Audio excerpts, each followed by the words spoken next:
Welcome student, SOM online class में आपका स्वागत है। पिछले वीडियो में हमने हिंदी व्याकरण की बात की थी और आज इस वीडियो में हिंदी व्याकरण की बात करेंगे। हमने प्रत्यय के बारे में पढ़ा है। कृत प्रत्यय, तद्धित प्रत्यय शब्दों के पीछे लगते हैं, ये ध्यान रखना है आपको। कृत प्रत्यय क्रिया के पीछे लगते हैं। तो काफ़ी उदाहरण हमने देख लिए थे, ठीक है। तो प्रत्यय में हमने कृत प्रत्यय की बात पूरी कर ली थी। तद्धित प्रत्यय की बात करें तो शब्दों के पीछे लगते हैं। कोई भी शब्द है उसके पीछे कोई प्रत्यय लगे हैं तो तद्धित प्रत्यय हैं, ये ध्यान रखना है आपको। जैसे उदाहरण की बात करें तो मैंने लिखा है मानव। क्या लिखा है? मानव, और उसके पीछे मैंने ता प्रत्यय लिखा है तो मानवता बन जाएगा। क्या बन जाएगा? मानवता। तो ता यहाँ पर जो प्रत्यय हैं, सिंपल सी बात है, तद्धित प्रत्यय हैं। मैंने लिखा है सफल, उसके पीछे ता लगाया तो सफलता बन जाएगा, ठीक है। तो ये कौन सा पढ़ते हैं? तद्धित, ठीक है। इसके अलावा आपको ध्यान रखना, जैसे लिखा है समाज, समाज के अंदर आपने एक प्रत्यय जोड़ा तो सामाजिक बन जाएगा। तो किसी शब्द के पीछे अगर प्रत्यय लगे हैं तो वो तद्धित प्रत्यय हैं, ये ध्यान रखना है आपको, ठीक है। जैसे बहुत सारे शब्द हैं, अगर हम तद्धित प्रत्यय की बात करें तो अगर इतिहास प्लस एक प्रत्यय जोड़ें, एक प्रत्यय लगता है तो ऐतिहासिक बनता है, ठीक है। और अगर लोक के अंदर एक प्रत्यय जोड़े हैं तो लौकिक बनता है। तो इस प्रकार से आपको ध्यान रखना है। खैर, अगर हम नए सब्जेक्ट, नए टॉपिक की बात करें तो आज पढ़ेंगे हम अविकारी शब्द में अवयव पढ़ेंगे। तो अवयव की बात करते हैं, अविकारी शब्द, ठीक है। तो अवयव हमारी हेडिंग हो जाएगी, लिखेंगे आप बढ़िया राइटिंग में अवयव क्या होते हैं, उसकी परिभाषा भी लिखेंगे। तो अवयव की बात करते हैं हम। ऐसे शब्द जिनमें कोई विकार उत्पन्न नहीं हो वह अविकारी शब्द होते हैं। क्या होते हैं? अविकारी शब्द होते हैं। इन्हें अवयव शब्द भी कहते हैं। तो आप परिभाषा लिखेंगे, ऐसे शब्द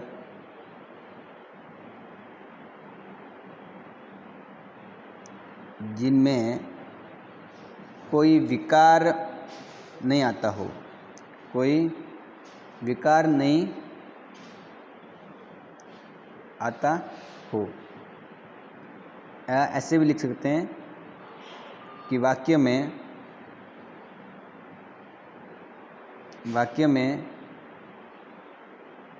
प्रयुक्त संज्ञा व सर्वनाम शब्दों के लिंग, वचन, कारक आदि का इन पर कोई प्रभाव नहीं पड़ता। इन पर कोई प्रभाव नहीं पड़ता। तो ऐसे शब्द जिनमें कोई विकार नहीं आता हो, वाक्य में प्रयुक्त संज्ञा व सर्वनाम शब्दों के लिंग, वचन, कारक आदि का इन पर कोई प्रभाव नहीं पड़ता हो, वे शब्द अवयव होते हैं। सिंपल परिभाषा की बात करें तो ऐसे शब्द जो लिंग, वचन, रूप, धातु, लकार किसी में बदलते नहीं है, परिवर्तित नहीं होते हैं, उसमें किसी प्रकार का बदलाव नहीं आता हो, विकार उत्पन्न नहीं हो, तो आपके अवयव शब्द हैं। अव्यय यानी खर्च नहीं होते हैं। अ प्लस व्यय बराबर अवयव होते हैं। जिनका कोई खर्च नहीं होता, व्यय नहीं होता, ठीक है, जिनके रूप नहीं बदलते हो, वो अवयव होते हैं, ये ध्यान रखना है आपको। तो सिंपल सी परिभाषा हो जाती है कि ऐसे शब्द जिसमें लिंग, वचन, काल की दृष्टि से कोई परिवर्तन नहीं हो, सिंपल सी बात है, वो आपके अवयव है, ठीक है, ये ध्यान रखना है आपको। अवयव जो शब्द हैं, अगर हम अवयव शब्द की बात करें तो दो शब्दों से मिलकर बना है, अ प्लस व्यय, ठीक है, जिसका कोई व्यय नहीं है। अर्थात अगर हम इसके परिभाषा की बात करें तो जिसमें कोई व्यय न हो वो अवयव होता है। ये ध्यान रखना है आपको। अवयव के प्रकार देखें तो निम्न प्रकार का होता है, निम्नलिखित इसके भेद हैं। तो निम्नलिखित भेद आप याद करेंगे। पहली बात है कि अवयव की परिभाषा समझ में आ गई होगी। ऐसे शब्द जो लिंग, वचन, रूप, लकार में बदलते नहीं है, परिवर्तित नहीं होते हैं। देखो, ऐसे शब्द जिसमें कोई विकार नहीं आता हो, वाक्य में प्रयुक्त कोई संज्ञा व सर्वनाम शब्दों के जो लिंग, वचन, कारक है, इनमें कोई प्रभाव उत्पन्न नहीं हो, मतलब जो व्यय नहीं होते हैं, जो बदलते नहीं है, वो शब्द क्या होते हैं? अवयव होते हैं। इसके भेद की बात करें तो एक होता है क्रिया विशेषण। क्या होता है? क्रिया विशेषण। ठीक है, ऐसे अवयव जो क्रिया की विशेषता बताने वाले होते हैं उनको क्रिया विशेषण अवयव कहते हैं। तो ये क्रिया विशेषण लिख दिया आपने, इसकी परिभाषा इसके आगे लिखेंगे कि क्रिया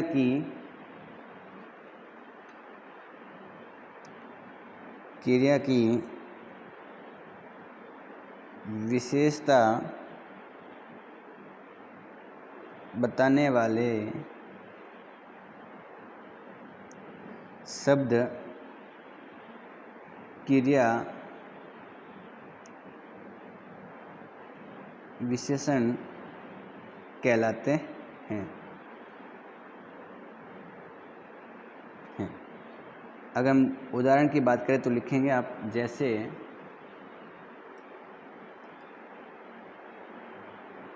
कछुआ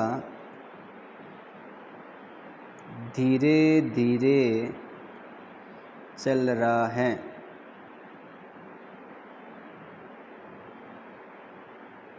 गाय नीचे बैठी हैं।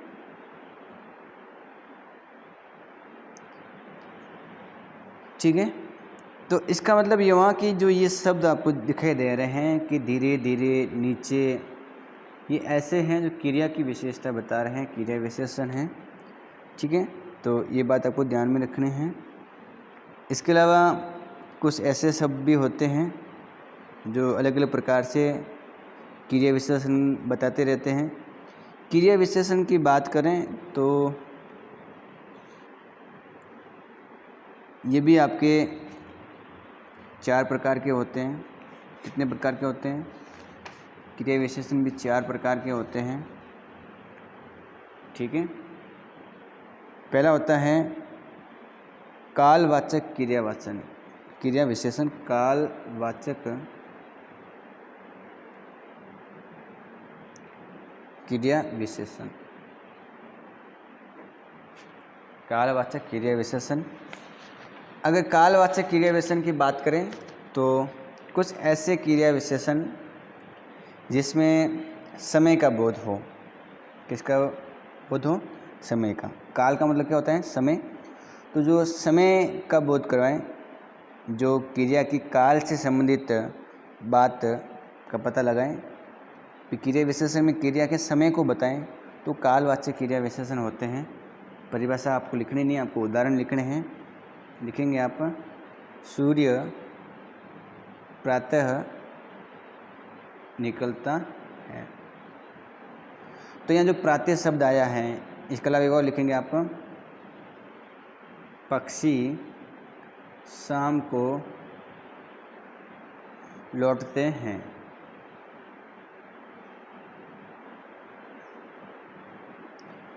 तो यहाँ जो प्रातः शब्द आया है और जो शाम शब्द आया है, ये क्रिया कब हुई इसके बारे में बता रहे हैं। तो यहाँ पर कालवाचक क्रिया विशेषण है, ये ध्यान रखना है आपको। ठीक है, 2 नंबर आप लिखेंगे, केवल 2 प्रकार लिखना है। दूसरा स्थानवाचक क्रिया विशेषण।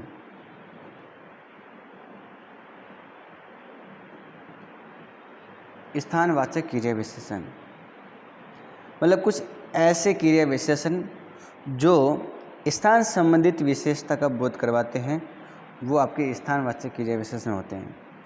ऐसे क्रिया विशेषण जो स्थान से संबंधित विशेषताओं का बोध करवाते हैं, वो आपके कौन से हैं? स्थानवाचक क्रिया विशेषण हैं। आप केवल उदाहरण लिखेंगे। पक्षी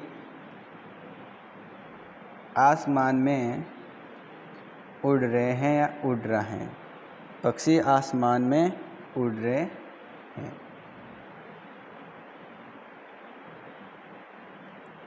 ठीक है। हरियाली हरियाली चारों ओर फैली है। अब देखो यहाँ स्थान, हरियाली चारों ओर फैली है, तो चारों ओर का स्थान हो गया। पक्षी आसमान, आसमान एक स्थान हो गया, आसमान में उड़ रहे हैं। इस प्रकार से हम समझ सकते हैं कि ये स्थानवाचक क्रिया विशेषण है। ऐसा क्रिया विशेषण जहाँ पर आसमान अर्थात स्थान के बारे में बताएं, तो ध्यान रखना है आपको। तीसरा होता है रीतिवाचक क्रिया विशेषण। रीतिवाचक क्रिया विशेषण ऐसे क्रिया विशेषण शब्द जो क्रिया की रीति मतलब ढंग से संबंधित विशेषता का बोध करवाएं। रीतिवाचक क्रिया विशेषण क्या होते हैं कि क्रिया की रीति या क्रिया के ढंग के बारे में बताएं, उसका बोध करवाएं। तो वो क्रिया विशेषण कौन से होते हैं? रीतिवाचक क्रिया विशेषण होते हैं। ये ध्यान रखना है आपको। उदाहरण की बात करें तो उदाहरण लिखेंगे आप। हिरण तेज दौड़ता है। तब तेज इसका तरीका हो गया, ढंग हो गया। कछुआ जैसे धीरे धीरे चलता है, वो भी। तो ये आपको उदाहरण लिखना है। इसके अलावा चौथा जो प्रकार होता है वो होता है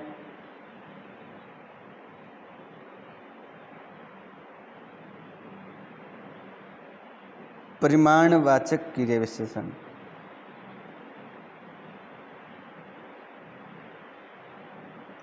एक हमने जब विशेषण पढ़े थे तो परिणाम की जगह हमने परिमाप लिख दिया था, तो उसको वापस करेक्शन कर सकते थे आप। तो परिणाम उस समय था। अब परिमाप या परिमाणवाचक क्रिया विशेषण। परिमाण का मतलब होता है मात्रा। क्या मतलब होता है? मात्रा। और जो क्रिया विशेषण शब्द क्रिया के परिमाण से संबंधित बोध करवाएं, उसकी मात्राओं से संबंधित बोध करवाएं, तो वो ध्यान रखना है कि परिमाणवाचक क्रिया विशेषण होते हैं। जैसे उदाहरण की बात करें तो आप लिख सकते हो अति, बहुत, खूब, कुछ, पर्यंत, अधिक, कम। जो मात्रा का बोध करवाएं कि भाई क्रिया की मात्रा का बोध करवाएं, तो वो भी आप आराम से इसके बारे में लिख सकते हो। तो परिमाणवाचक क्रिया विशेषण कौन से हो गए? जो किसी ऐसी विशेषता, ऐसी शब्द जो विशेषता बताते हो किसका? मात्रा का। ये ध्यान रखना है आपको। तो ये बात आप अच्छी तरह से समझ सकते हो, लिख सकते हो। दूसरा जो अवयव है वो संबंध बोधक है। कौन सा है? संबंध बोधक।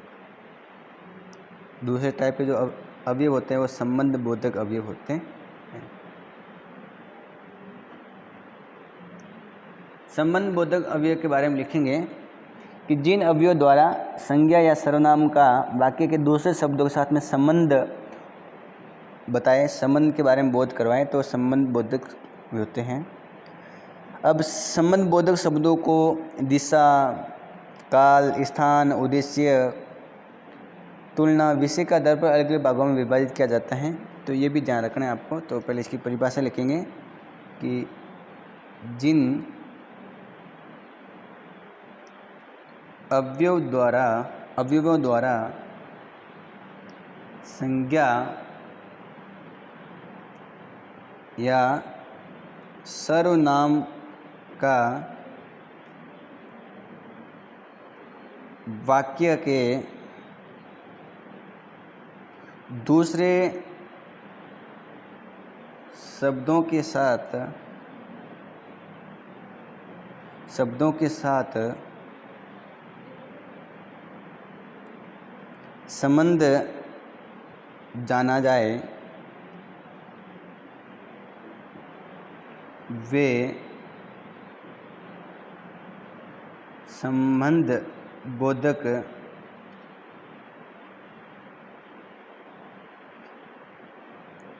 कहलाते हैं। ठीक है।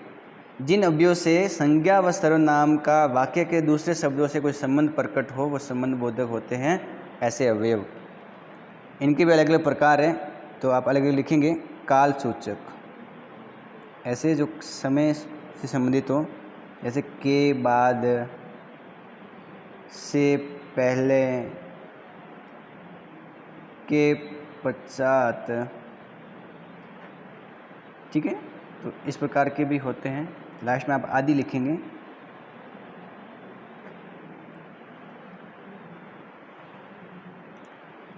एक होता है स्थान सूचक।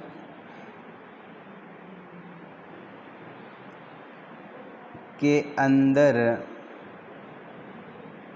के बाहर, के सामने आदि।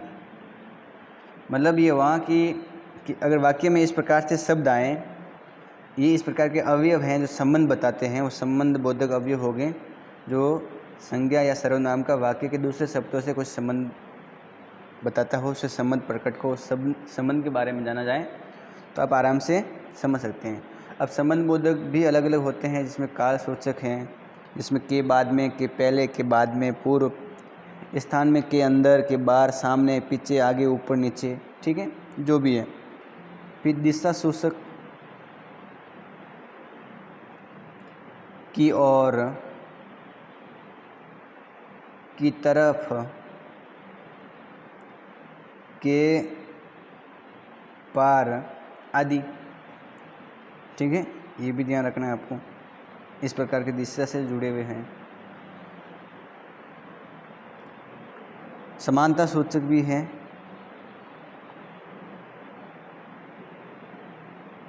समानता सूचक की बात करें तो के समान, की तरह, उसकी तरह, के बराबर। ठीक है, लास्ट में आदि लिखेंगे। तुलना सूचक भी शब्द होते हैं।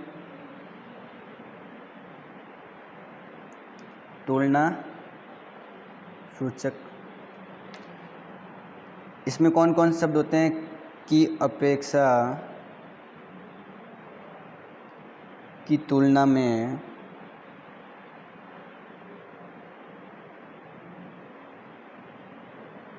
आदि। कारण सूचक शब्द भी होते हैं। के कारण, की वजह,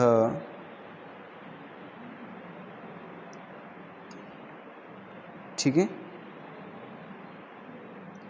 लास्ट में लिखेंगे आप आदि। इसके अलावा विकल्प सूचक शब्द भी होते हैं। विकल्प सूचक, के बदले, की जगह, कि उसकी जगह। तो ये ऐसे कारक हैं, अवयव हैं। लास्ट में एक और लिख लेते हैं, विरोध सूचक,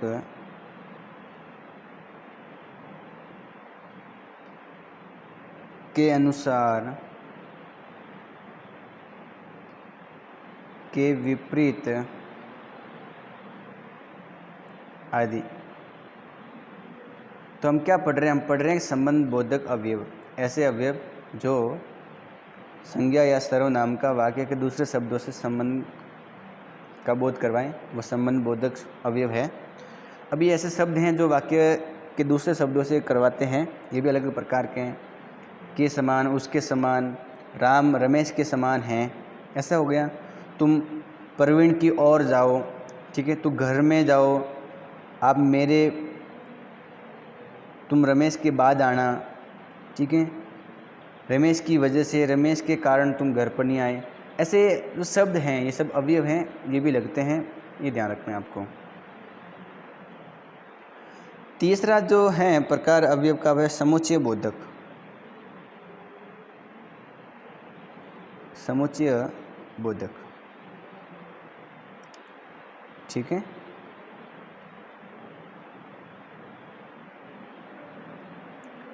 समुच्चय बोधक की बात करें तो जो शब्द दो शब्दों, पदबंधों या वाक्यों को परस्पर जोड़ते हैं उन्हें समुच्चय बोधक शब्द कहते हैं। अरे ऐसे शब्द जो दो शब्दों को आपस में जोड़ने का काम करते हैं, जिनसे दो शब्द जुड़े होते हैं आपस में, ये ध्यान रखना है आपको, ठीक है। तो ये भी आप आराम से याद कर सकते हो कि कौन कौन से होते हैं। तो मैंने बताया आपके सामने समुच्चय बोधक के बारे में। किसके बारे में बताया? समुच्चय बोधक के बारे में, ये ध्यान रखना है आपको। तो आप परिभाषा लिखेंगे कि जो शब्द दो शब्दों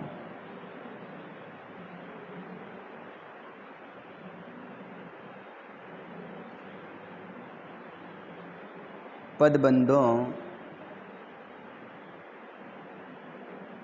या वाक्यों को परस्पर जोड़ते हैं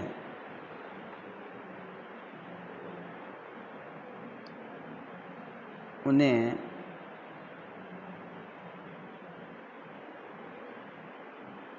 समुच्चय बोधक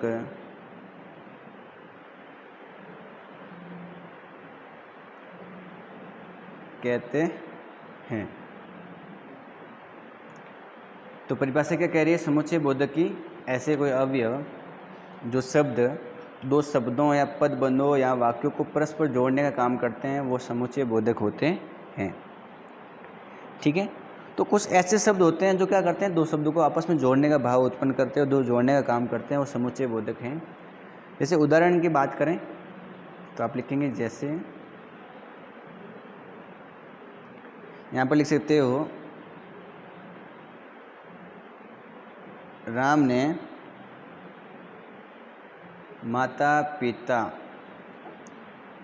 तथा गुरुओं को प्रणाम किया।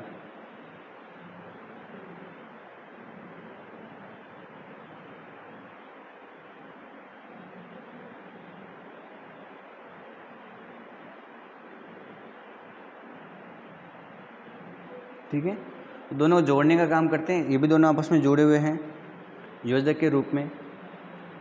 जैसे और देखें तो सचिन व रमेश में गहरी मित्रता है। सचिन व रमेश में गहरी मित्रता है। तो यहाँ पर भी क्या हो रहा है कि आपस में जोड़ने का काम कर रहे हैं, दो शब्दों को आपस में, दो पदों को, वाक्यों को परस्पर में जोड़ने का काम कर रहे हैं। तो ये जो इस प्रकार से भाव उत्पन्न हो जोड़ने का, वो समुच्चय बोधक का होता है, ये ध्यान रखना है। तो हमने बात की है आज संबंध बोधक की। इसके अलावा हमने बात की है सबसे पहले क्रिया विशेषण की। क्रिया विशेषण के अलग अलग प्रकार पढ़े हैं, ठीक है। हमने 4 प्रकार उसके पढ़ लिए। संबंध बोधक में बहुत सारे शब्द हैं, उसकी हमने बात कर ली है। इसके अलावा हमने ये भी देखा कि समुच्चय बोधक क्या है। संबंध बोधक में काल सूचक है, स्थान सूचक, दिशा, समानता, तुलना, कारण, विकल्प और विरोध, ये सारे होते हैं, बहुत सारे ये सब अवयव हैं, ये ध्यान रखना है आपको, ठीक है। तो आज के लिए इस वीडियो में इतना ही, बाकी बात करेंगे हम अगली वीडियो में। वीडियो को लाइक करें, चैनल को सब्सक्राइब करें और वीडियो को शेयर भी ज़रूर करें।